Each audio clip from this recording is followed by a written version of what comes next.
I'm going to real quickly show you today how to remove a green backdrop in Photoshop. This works pretty much for any solid color, so if you've got maybe a blue backdrop instead of green, that's fine. You do want to try to make sure that that green is lit really well and evenly. You can see this image here, we've got this dark shadow kind of down in the corner, and this might cause some problem as well as if we've got some of the green bleeding over into the hair. And you'll see what I mean when I get to that point. First thing I always like to do is duplicate my layer. That's just to create a backup, just in case I have to go back to the original. I'm going to make that original one not visible.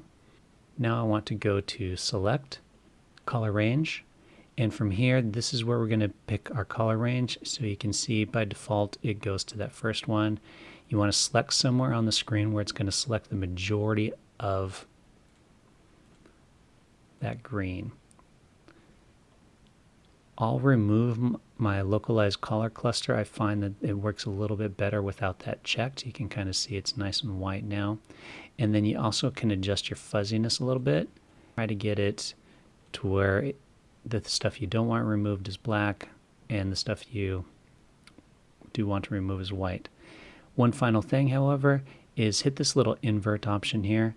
It's not super important. If you forget to do this, you can invert it later, but just hit that invert. So now we are showing everything that's going to be deleted black. Everything we want to keep is white.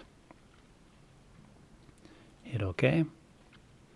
You can see we've got it outlined in the green.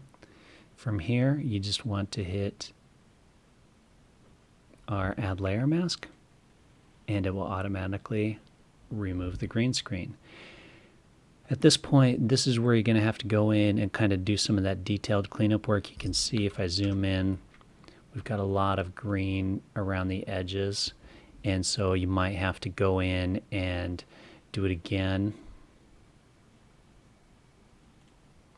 and get in a little bit tighter on those edges to see if that clears some of it out. On the basic level, that's just a real quick how to remove green screen. Once again, as you can see around the edges, you might need to clean it up a little bit, create a layer mask, and then do some painting to remove some of it, do other adjustments.